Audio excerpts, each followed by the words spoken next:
Hello everyone. Today I am going to talk about Paradise Lost in brief. Paradise Lost it contains 12 books. 12 books हैं.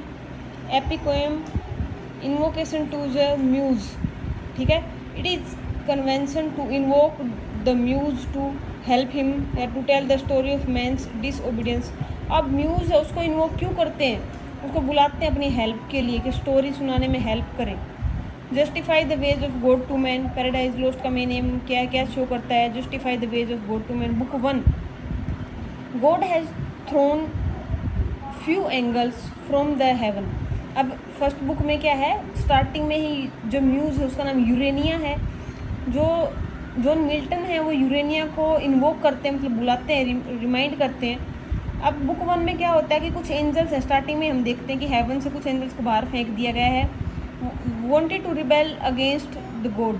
जो ये कौन थे जिनको बाहर फेंका है हेवन से? वो गॉड के अगेंस्ट रिवोल्ट करना चाहते थे. 1/3 हैज़ रिवोल्ट. जितने भी एंजल्स थे उसमें से 1/3 ने रिवोल्ट कर दिया था. ओपनिंग सीन हेल में स्टार्ट होता है. सैटन का जो जब वो हेवन में थे उनका नाम गॉड ने क्या दे रखा था? लूसीफर. लेकिन जब उनको हेल में फेंका गया तो उनका नाम सैटन हो गया. सैटन का एक फ्रेंड बेल्जीबब है. आगे देखो, Satan name when was thrown to the hell. Satan नाम जब मिला ना, जब हेल में फेंक दिए गए. They all are discussing to take revenge by force और ट्रिक. अब वो रिवेंज लेना चाहते हैं गॉड से. Mind is its own place and can make heaven of hell and hell of heaven. ये लाइन जो है ये कई बार लाइन पूछी जाती है.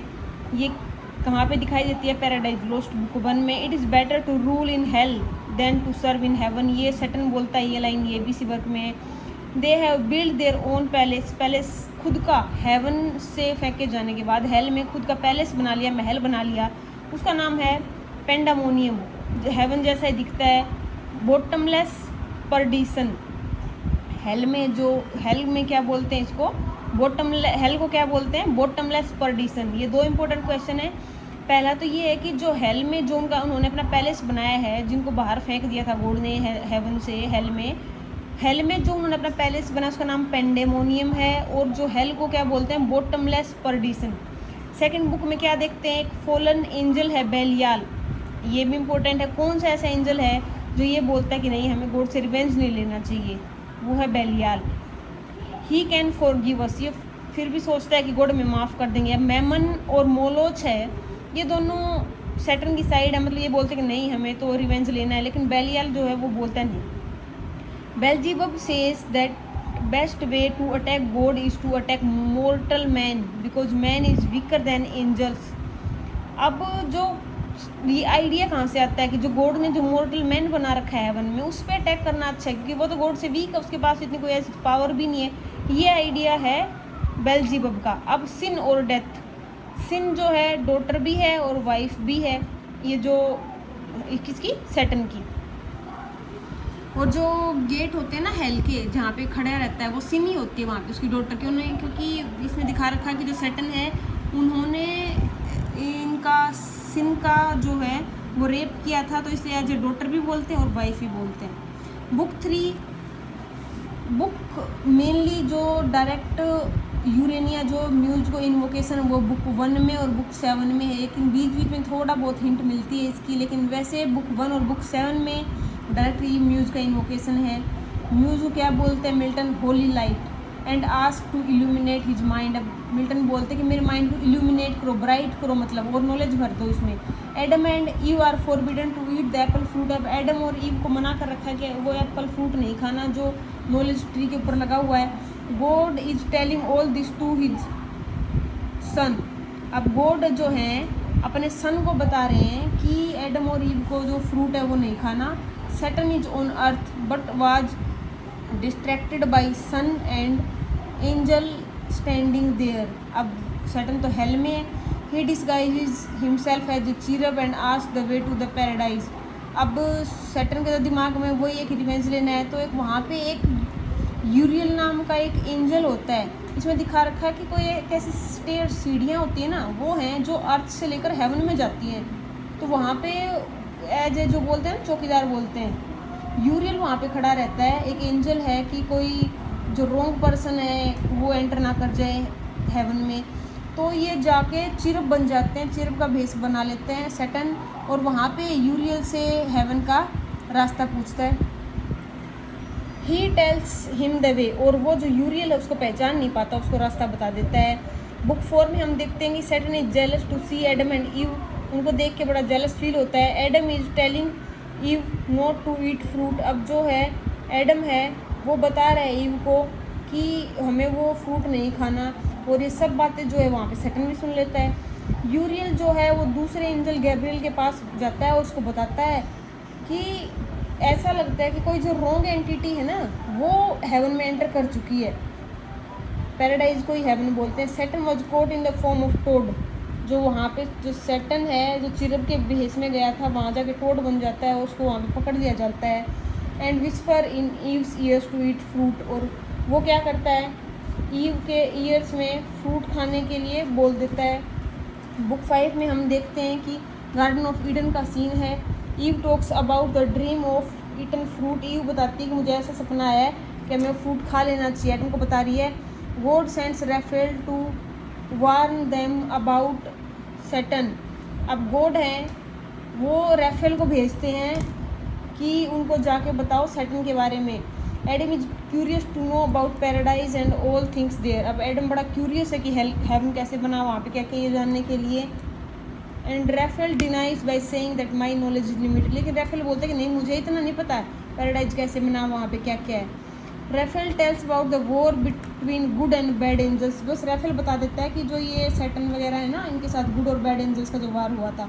एबडियल sided with Satan but later on side of God, अब एबडियल एक ऐसा एंजल है जो सैटर्न की साइड चला गया था लेकिन वापस गॉड की साइड आ जाता है। और हमने पहले देखा था कि जो बेलियाल है वो स्टार्टिंग में बोलता है कि हमें रिवेंज लेना चाहिए, लेकिन वो वापस नहीं आया था बेलियाल, एबडियल वापस आता है। बुक 6 में हम देखते हैं स्टोरी कंटिन्यूज टू वॉर की बुक 6 में continue story. This was continued for 3 days। Third day God sends his son मसीहा and was on chariot and was able to throw them out of heaven, जो good और bad angels की जो story जो Raphael बता रहा है ना किसको, एडम को, तो उसमें बताता है कि जो इनका वॉर था वो 3 दिन तक चला था, और तीसरे दिन क्या है जो गॉड का सन है रैफेल उसने इनको हेवन से बाहर फेंक दिया था। बुक 7 में हम देखते हैं कि एडम जानना चाहता है कि अर्थ कैसे बनी, उसकी नॉलेज बढ़ रही है। Raphael tells that God created all these in just 6 days, अब एडम बताता है कि भगवान ने जो भी कुछ बनाया है ना वो 6 दिन में बनाया है। 7th डे रेस्ट किया, तो इसलिए 7th डे को हम लोग संडे बनाते हैं, बाकी 6 डे हम लोग भी काम करते हैं, यही वजह होती है उसके अकॉर्डिंग कि संडे को छुट्टी होती है। नेक्स्ट हम देखते हैं कि उसके बाद आती है बुक 8। अब इसमें एडम तो आस्क अबाउट प्लैनेट यूनिवर्स, मतलब वो डिस्कस कर रहा है अलग अलग चीज़ के बारे में, ये बताओ उसमें क्या है। Raphael ask them to concern with earthly things only, लेकिन रैफेल बोलता है कि तुम हेवनली चीज़ों को छोड़कर बस अर्थ के बारे में बात करो।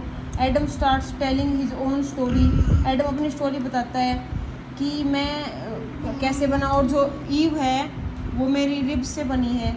ईव कैसे बनी है, एडम की रिब्स से।